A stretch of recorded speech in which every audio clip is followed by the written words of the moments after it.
বক্তব্য দীর্ঘায়িত করার আগে কয়েকজন আজকে শুভেন্দুবাবুর খাঁচা থেকে বেরিয়ে তৃণমূল কংগ্রেসে যোগ দিচ্ছে, তাদেরকে একটু ডেকে নি। ভোটের ময়দান যখন উত্তপ্ত, এমনই সময় দলবদল নিয়ে বিরাট বড় বার্তা দিয়েছিলেন দেবাংশু। আর তারপরেই যা বার্তা রেখেছেন তাতে আপনার চোখ কপালে উঠবে। গোটা বাংলা কাঁপিয়ে দেবাংশুর সেই সুর, গোটা দেশ যেন নড়ে গেল। একের পর এক স্লোগান যেন গা গরম করে দিচ্ছে বাংলার। দেবাংশু কি বলেছেন? দুহাত তুলে গলার জোরে পাড়ায় পাড়ায় গলির মোড়ে খেলা হবে তো। এক সময় খেলা হবে গানে যে মাতিয়েছিলেন দেবাংশু, সেই দেবাংশু আজ ময়দানে ভোট প্রচারে নতুন নতুন স্লোগান নিয়ে বাজিবাদ করছেন। আর এই লোকসভা ভোটেই দলবদল যারা গোটা দেশকে নাড়িয়ে দিল। এই বিজেপির পেটে ভাত দেওয়ার মুরদ নেই। ফ্রি রেশনের চাল দিচ্ছে মমতা ব্যানার্জি, আর সেটা ফোটাচ্ছেন কত? নরেন্দ্র মোদীর 1200 গ্যাসে। আরে দিদি, যদি ফ্রি রেশনের চাল দেয়, শুভেন্দু অধিকারী এত বড় বড় কথা বলে, ও বাড়ির সামনে এলে একটা করে চিৎকার করে বলুন, মমতা ব্যানার্জি যদি ফ্রি রেশনের চাল দিতে পারে, তোমার বাবা মোদী কেন ফ্রি গ্যাস দেবে না? বলো, দাও, তবে তো বুঝবো তুমি ক্ষমতা এলে কত কাজ করবে।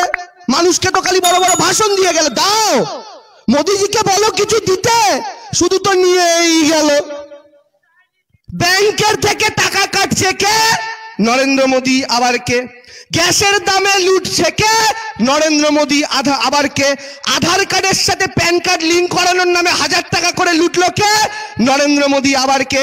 ছাগলের মাথার সাথে হাতির মাথার লিঙ্ক করার পরে এসে বলবে পাঁঠার মাথার সাথে গরুর মাথার লিঙ্ক করাবো। কাজ নেই এদের। আর তার সাথে বিরাট বক্তৃতা।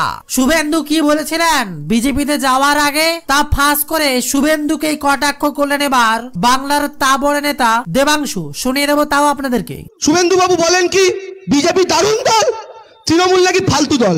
আমি আপনাদের একটা জিনিস শোনাই, আমি বলছি না, শুভেন্দু অধিকারী বলছে। এবং আমি আপনাদেরকে যাচাই করার জন্য অনুরোধ করছি, শুভেন্দু অধিকারী ঠিক সেদিন কি বলেছিলেন মনে করুন। শুভেন্দু বাবু এখানে স্টেজে দাঁড়িয়ে বক্তৃতা দিচ্ছেন, আর তারপরে শুভেন্দুর সেই পুরনো ভাষণ তুলে ধরে বোমা ফাটালেন দেবাংশু। কি বলছেন? পুরনো ভাষণই বা কি ছিল? বিজেপি এখন দুটো ঘোড়ায় রেকর্ড আছে। এখন তো 15 লাখ নেই, উন্নয়ন নেই, দুটো রেকর্ড। ভারত মাতা কি জয়। আর ভারত মাতা জয় আমরাও বলি। আমার বাড়িতে তো ব্রিটিশের জেলে বিপিন অধিকারী 8 বছর ছিল, তোমাদের তারা ছিল। এখন নিজেই বলে ভারত মাতা কি জয়। সেদিন শুভেন্দু নিজের মুখে বলেছিলেন যে ভারত মাতা কি জয় এই স্লোগান বিজেপির একটা আর একটা জয় শ্রীরাম। এই ভাঙ্গার রেকর্ড ছাড়া ওদের কিছুই নেই। আর তাই বিস্ফোরক বার্তা দিলেন এবার দেবাংশু। শুধু এতেই শেষ নয়, বিজেপিকে আরো কি কি বলেছিলেন তাও তুলে ধরেন এবার দেবাংশু নিজেই। ভারত মাতা কি জয় দেশপ্রেমে বিজেপির কোনো ভূমিকা আছে বলুন? বলুন, স্বাধীনতা আন্দোলনে বলুন, আছে নেই? আর তারপরে বিজেপিকে আরো কি বলেছিলেন শুনলে নিজের কানকে বিশ্বাসই করতে পারবেন না। এই সব মাটি এখন বিজেপি। বিজেপির যারা ঠাকুরদা ছিল, জনসংঘ, আরএসএস, শুনুন, তারা স্বাধীনতা আন্দোলনে ব্রিটিশের দালাল ছিল। আরএসএস স্বাধীনতা আন্দোলনে ব্রিটিশের দালাল ছিল আরএসএস। বিজেপি কে বলছে? শুভেন্দু অধিকারী। বিজেপি ব্রিটিশদের দালাল ছিল, এই কথা আপনাদের চোখের সামনে কার মুখ থেকে শুনলেন? শুভেন্দু অধিকারী। বিজেপির একটাই বুলি হয়েছে এখন, ভারত মাতা কি জয় আর জয় শ্রীরাম। কে বলছে? শুভেন্দু অধিকারী। এগুলো বলে বিজেপিকে গালাগাল করতো, বিজেপি দিকে এগুলোই করে। আয়নার সামনে যখন দাঁড়ায়, ধরুন আমি শুভেন্দু অধিকারী আয়নার সামনে দাঁড়িয়েছি, আয়নার দিকে তাকিয়ে আমি নিজেকে বলবো না, হিকিরি বেটা তুই কাল কি বলেছিস আজ কি বলছিস? হ্যাঁ, তো লজ্জা লাগবে আমার দাঁড়াতে? এদের লজ্জা শরম নাই। এরা এত বড় নেতা ছিল, লজ্জাকে রুটি দিয়ে জলে চুবিয়ে কে হজম করে ফেলেছে। তারপরে আবার কার বিরুদ্ধে লড়বে? মমতা ব্যানার্জি।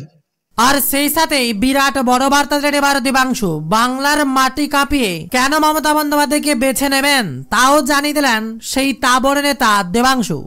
নির্বাচনে অংশগ্রহণ করা বা যা কিছু করা, তার আগে নিজেকে মনে মনে দুটো প্রশ্ন করবেন।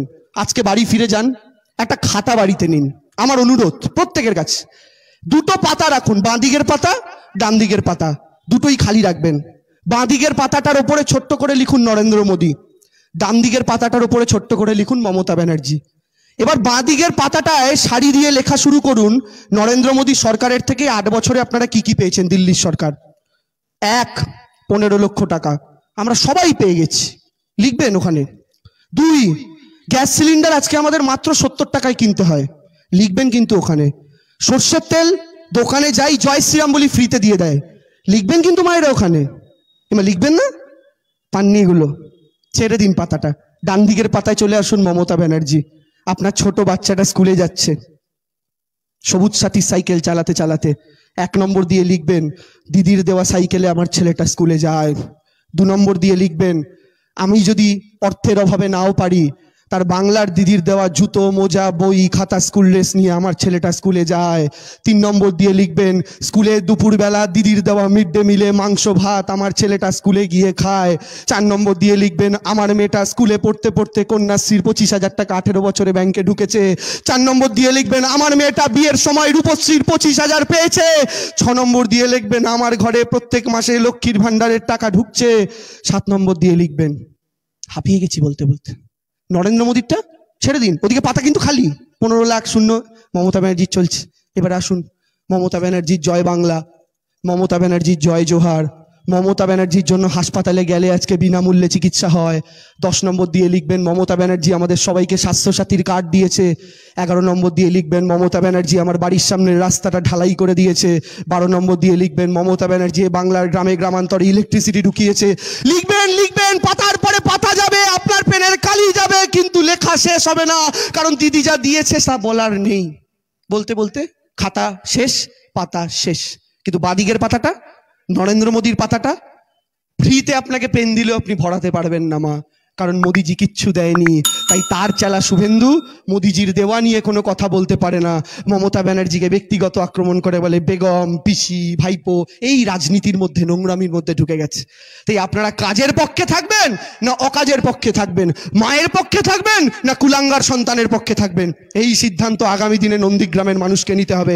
তাই আমাদের বিশ্বাস পঞ্চায়েতে ফাঁকা। মোদিজি এখানে মন কি বাত করেছে কদিন আগে, মন কি বাত মানে মোদিজির মনের কথা আমরা শুনবো, যেন মোদিজি ভোট দিয়ে আমাদের প্রধানমন্ত্রী বানিয়েছে, ওনার কি দাবি আমরা শুনে আমরা কাজ করব।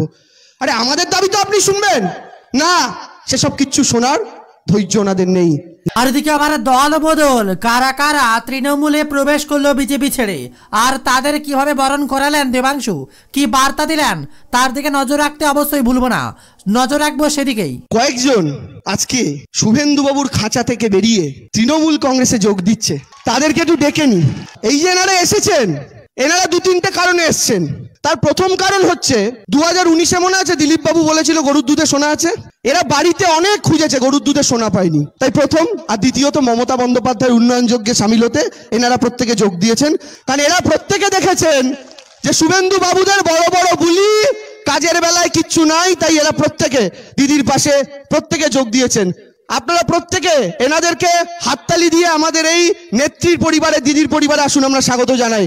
আর এভাবে একের পর এক ঝাঁঝালো বক্তব্যে গোটা বাংলা মাতালেন দেবাংশু। তবে বর্তমানে আপনারা কোথা থেকে খবরটি দেখছেন বা আপনাদের এলাকায় কোনো গুরুত্বপূর্ণ তথ্য জানতে কমেন্টে অবশ্যই লিখে জানাবেন আপনাদের জেলার নাম, তাহলে আপনাদের জেলাভিত্তিক কোনো খবর থাকলে অবশ্যই জানিয়ে দেবো। আর সেই সাথে সরকারি কোনো প্রকল্প থেকে আপনি বঞ্চিত হয়ে থাকলে তাও কমেন্টে জানাবেন, তাহলে আমরা বিস্তারিত খবরগুলো নিয়ে আসবো ভিডিওর মাধ্যমে। তার জন্য অবশ্যই সাবস্ক্রাইব করতে হবে বেঙ্গল জব স্টাডি ইউটিউব চ্যানেলটিকে।